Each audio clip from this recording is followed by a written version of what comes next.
Gday Flosstube, Anna, aka Mermaid, back with another stitching update. First up, welcome to everybody, whether you're new or returning. Glad to see you. Hope you have a cup of tea, coffee, whatever your favorite drink is, a bit of stitching, and yeah, let's get into it. This week's going to be a little bit different. I hope this actually, the filming is coming across all right in terms of color, because I have no lights. Literally, there's no power, so there's no lights. It looks all right in my phone preview. We shall see how it looks after I film it, or get it on a proper computer. So between that and the fact that we're going to be gone all day tomorrow, I wanted to at least start filming some stuff. And so I'm actually going to break. I will film the stuff to show you my actual stitching tomorrow. And then at the end, I will pop in a segment more about plans. I've been starting to think about Stitch Maynia coming up and what I want to do for Stitch Maynia this year. And that kind of ties into haul. So we'll just dump plans and haul all together at the end. And that's the bit that will be filmed under cruddy lights, because I figure most of these patterns you can look up pictures of and it won't matter. Whereas my stitching, it would be nicer to have proper lights. So with all that said, I'll pause it here and you will see tomorrow's segment of all the stitching. G'day Flosstube. We have power in the she shed today, which means lights and aircon. Which is a blessing. The aircon hasn't kicked in yet. It's hotter than bejesus in here, but hopefully it will soon. Yeah, apologies in advance between the power lights issue yesterday and the fact that I'm just sheer exhausted today. This is going to be a doozy of a video, so you know, thanks for hanging in there if you have and do. We spent the morning out wandering around town playing one of these geographic-based games where you have a map. And in this case, it's a real detective sort of scenario, and you're interviewing witnesses and trying to solve a Jack the Ripper type knockoff criminal case. So we went with the Scooby-Doo theme. I was Velma, hence the bright orange that is wreaking havoc with the camera. We had, in fact, I'll put a photo. We had Shaggy and Scooby come along. We had 2 Velmas in the end, 2 gender Freds.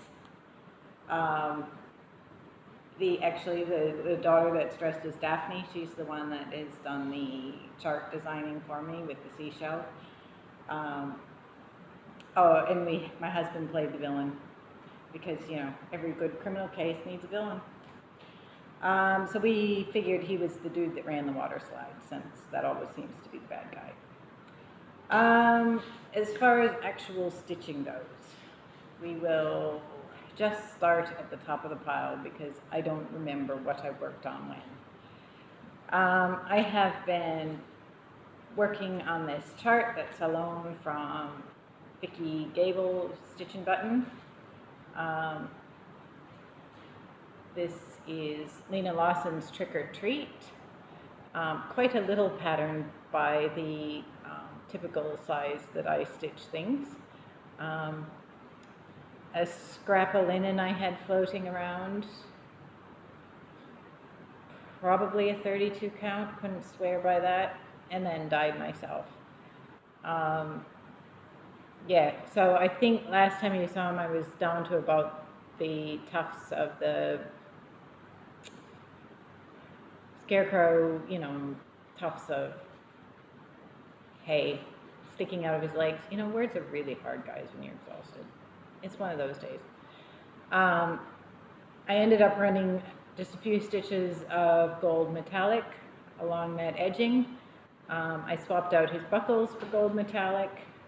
There's a bit of gold outlining and buckles in his jacket that I also intend to swap out for gold metallic. So just bits and pieces here and there. This is a random petite treasure braid that I had floating around from the Chatelaines or something of that ilk that I've swapped in there. Just try and bring it in closer so you can see. Yeah, so there's plenty of blended threads in the Lena Lawson, but you know, it's not too tricky. It's lovely detail in there, lovely shading and stuff. This is almost the bottom of the pattern, so what you're seeing, it wouldn't be half stitch count wise because the top of the pattern is pretty dense compared to the bottom. It's maybe a third, but it's half the total top to bottom height of the pattern. So that should be a relatively quick stitch. Pretty sure I've worked on this more since I last showed it, and this is the Chatelaine by, sorry, the Tinctorium Chatelaine. That's my aircon making funny noises. It doesn't sound good, guys. That's scary. We don't want the aircon to go off. Tinctorium Mandala by Chatelaine.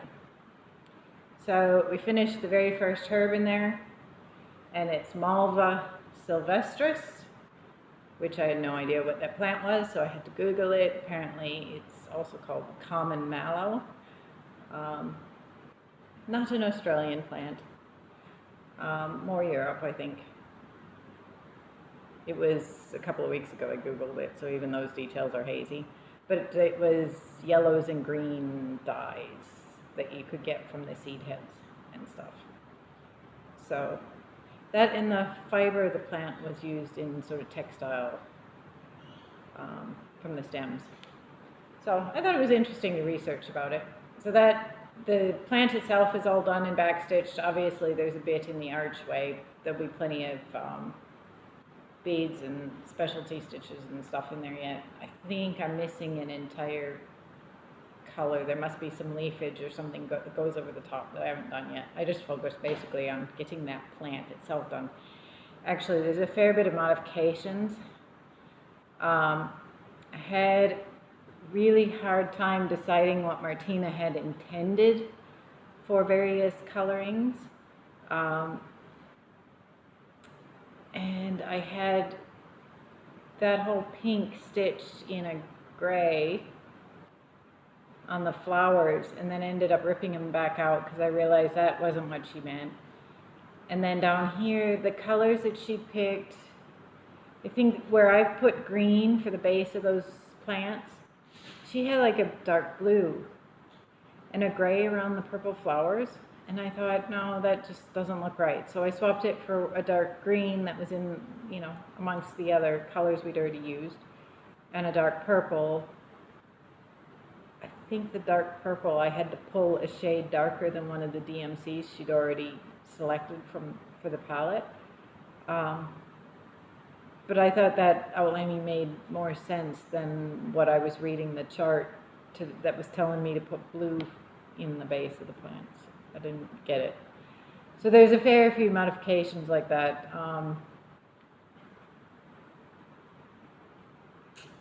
And I have a vague notion, yeah, these, probably can't even see them in the camera very well. There's little stems going out to these leaves, and it was done in a lighter green originally, and it wasn't showing at all. And so again, I went back to the DMC, pulled a shade or two darker, whatever I had handy in my stash, and restitched that back stitching, which in person you can see it, but it's not coming across on the camera very well. So there's just definitely not a great deal of contrast there.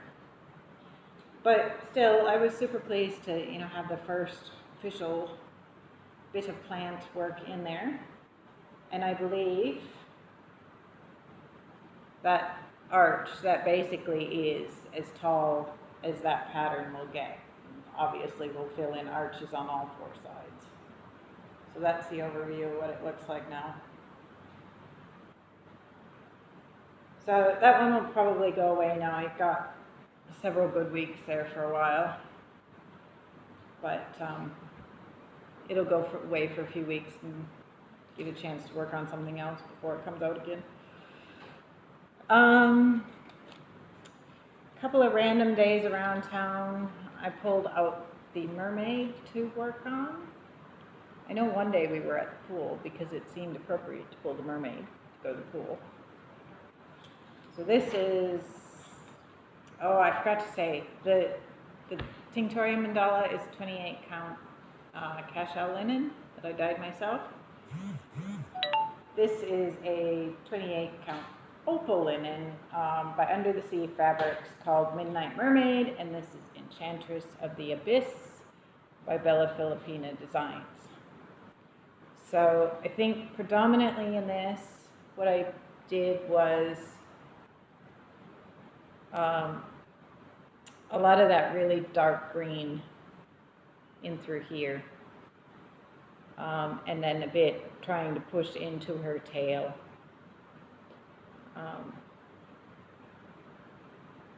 Yeah, so she's slowly but surely growing. She, you know, I think she probably only had 2, maybe 3 days at random points. And then, you know, I'd do a couple of threads while we were out, and then when we got home, I might finish that thread, but I didn't do any great deal more on it. Oh, and this is what she will look like all done for anybody who doesn't know where we're aiming with that. So this pattern is being stitched for Maya, who's the one that's dressed as Daphne in that earlier image. She's also charted that wine piece for me. So she's pretty excited about seeing it done, but I've told her, you know, she's got to give me at least a year. Things don't happen any faster than that around here. The last one I've been working on is just out of reach, of course, but I'll show you what it's going to look like. A great big map. So this is off Etsy, a shop called ZAnnaCrossStitch, all one word. She had heaps of maps and some Disney type stuff and I don't know, random other bits and pieces. I've been working up in this corner. It must be about that page in the arch past the blue. Give me a minute, pardon the reach.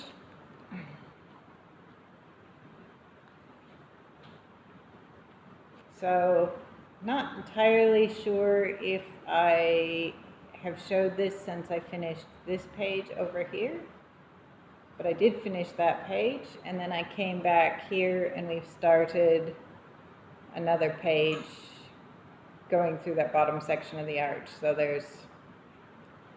that's the edge of that page we're working on now. So I have reached the far edge of the page, and it's just a matter of going down and filling it out. This braid of threads is coming off the second page that is underneath this finished section. So this is done on an even weave, 25 count, 2 threads over 1 half cross. Just due to the sheer size, it needed to be a smaller count. As it is, this is going to be massive. And I'm not a fan of torturing myself with full cross over 1, so half cross it was. As it is, I have to be a bit picky about when I work on this piece. I can work on it in the evening because I have my nice light over the top of me, but like yesterday when the power went out, I was literally trying to stitch on this piece when the power went out, and I had just attached a thread on the back, and all I wanted to do was like pull it up and do like 1 stitch to secure it, and then leave it parked where it was going to go on the second stitch, and it was all I could do to manage that much, just with the ambient daylight and without any assisted light around. I did try and do a couple of stitches out on the front porch where there was more daylight floating around, you know, you weren't completely in the house, and it still wasn't enough, you know.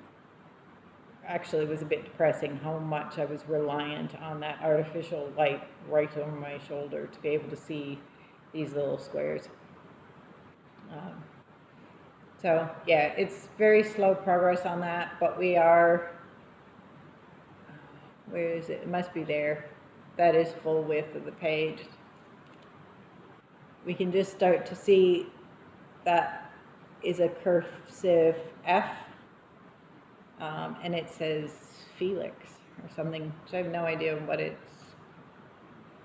it's meant to mean anything. It's Felix M.O. and I don't know whether it's like meant to be like Felix, Missouri, a place. No idea if there is such a place versus M.O. and the rest of it's just obscured. No idea, but there's a fancy F there. So that one is my 20 years after I retire project. So we're not even starting the clock on that one until I retire. And I think that's pretty much everything I worked on. All right, so as far as plans, and this really all comes down to what do I want to do for Stitch Maynia this year.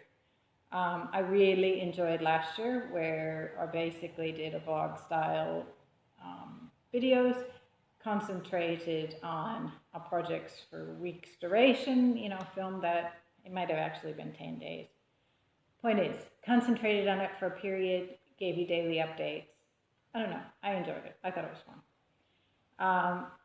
But I'm not crazy enough to go starting another bunch of Chatelaines. I haven't made a heap of progress on those, so, you know, it'll take me a year or two to be ready to start another 3. So then I was fishing around, well, what should I start? And basically I just started going through my, mostly my stash, you know, what did I have that I wanted to start? And I kind of came up with this idea that you kind of mix the Arbitrary August and the Stitch Maynia. I will have a bunch of stuff that's mostly ready to go.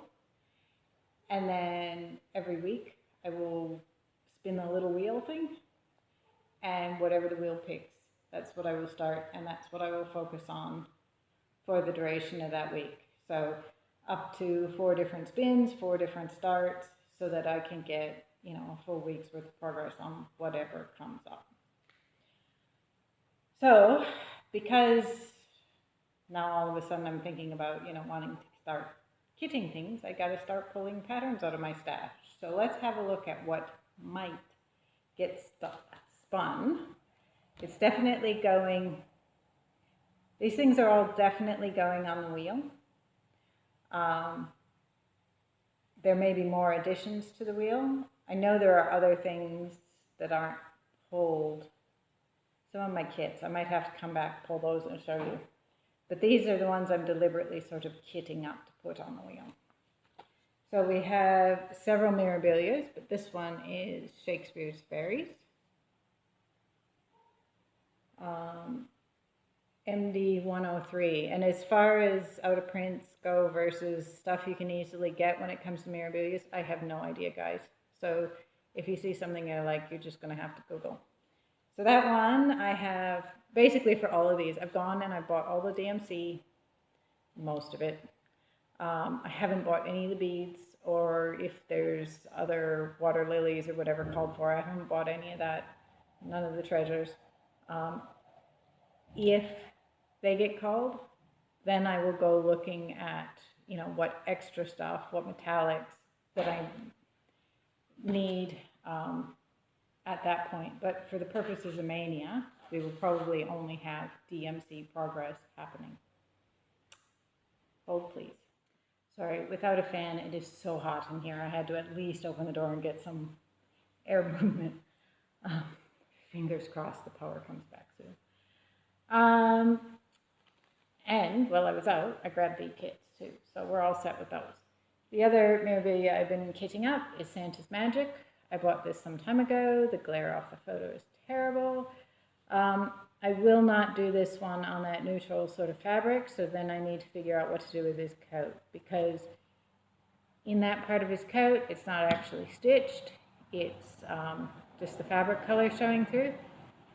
So if you were to say do it on a blue fabric, you'd have blue sleeve in the middle of gold colored coat. So I haven't decided what I'm doing with that in terms of colors. I saw somebody who had done, I think it was a sort of a blue-gray fabric, and then they'd swapped out all the coat colors into blue-grays as well. And so I thought that turned out really nice. That was on Instagram, sorry, I don't remember the handle or anything. But I thought it was a really novel idea, is how to deal with the fact that if you want to change the fabric, things don't match as well. I think this is the last Mirabilia. This is Electra, who can resist a Halloween stitch, not me. So this was, you know, a fairly straightforward one to kit, not much DMC. A few meal hills I have to get if it's pulled. And I think the only Krynic that's listed there is a glow-in-the-dark for the moon, and I'm not doing a glow-in-the-dark moon, so we don't need to worry about Krynic for that one. So that'll go on the wheel.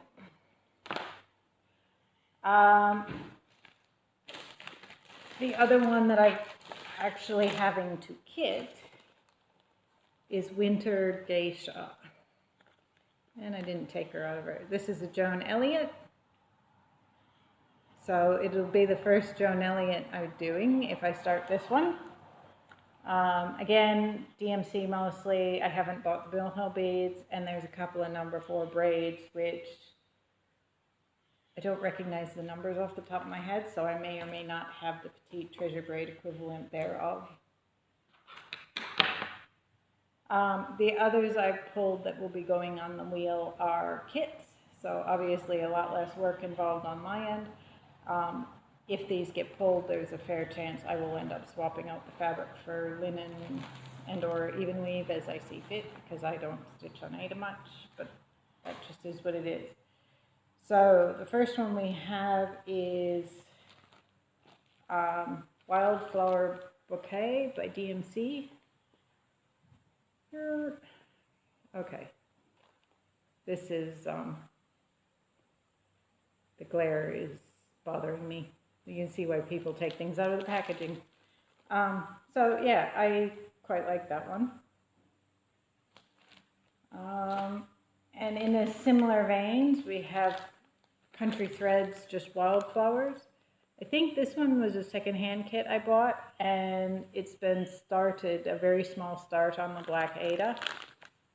So we'll see how I feel on the day, whether or not I, you know, decide I wanted to swap that fabric out for something else or keep going with the other Lady Start.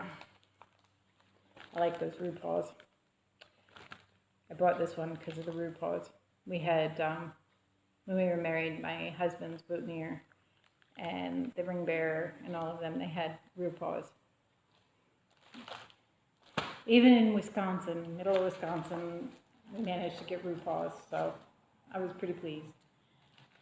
This is a Dimensions kit. No idea where I picked this one up from. Somewhere. Stash unload of some description. It's obviously a printed Aida. So all this shading and stuff in the background, I will either have to keep that Aida or figure out how to replicate or do without on some other fabric. So that will require some thinking at some point if it gets pulled. This was another stash unload jobby. I basically picked it up because I figured, oh, it'd be good to do something for my son. Although at the moment I'm working on his stocking, so I don't really feel like I need to start yet another thing for him in the next 5 minutes. But, you know, he likes the sailing, so I figured he'd get kind of a kick out of that. That is Dimensions Clipper Ship Voyage. And then this is Brilliant Butterfly Celebration. It's a gold collection.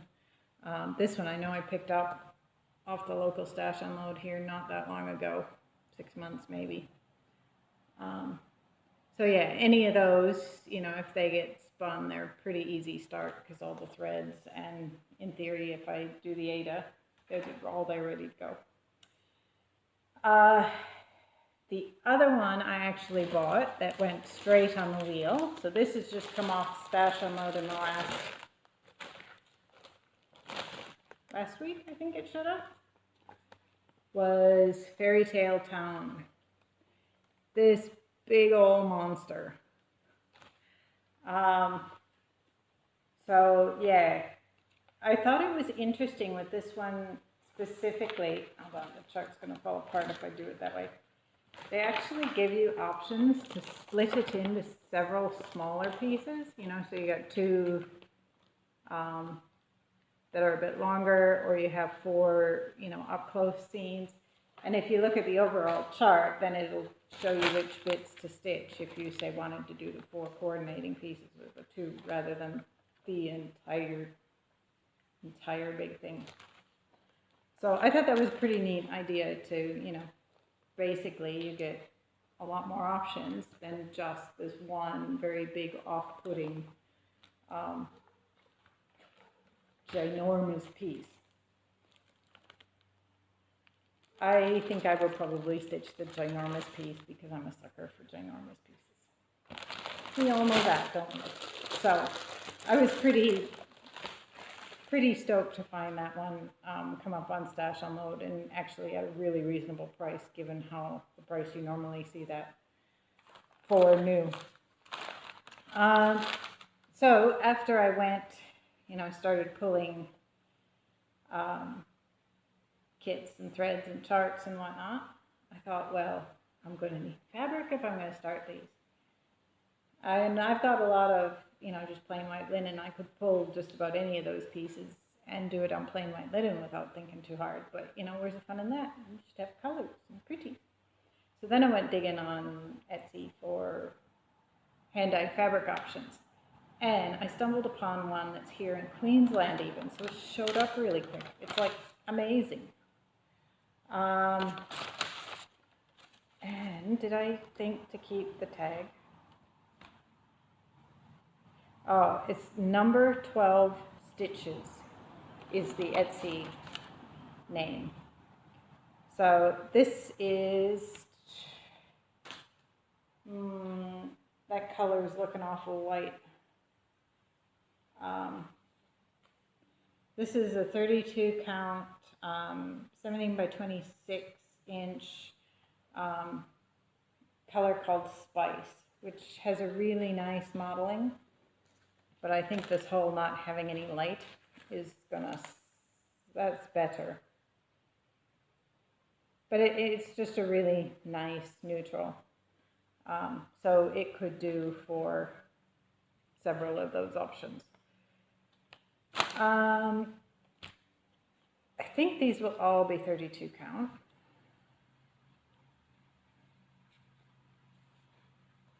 This one again has relatively light mottling, and it's the colorway Frost. See, it's more blue. It's showing up pretty gray on the camera. It's definitely more of a blue color than a gray color. Yeah, okay. We're going to really struggle to get you proper color with the lights. And then this last one, it's called Woodland Pine, and again it's a 32 count. So this one is much more solid. The others had, you know, light modeling, but this one's much more solid. Just a really nice piney sort of green. That's not too bad a color, actually. It's better than the blue one we were seeing. So yeah, I'm looking forward to hoping one of those, whichever one gets spin, it might fit on one of those fabrics, and then I can try the new fabric and yeah, have a new start, and it'll all be grand.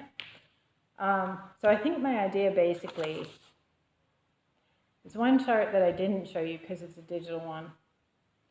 I might start that one on week 1.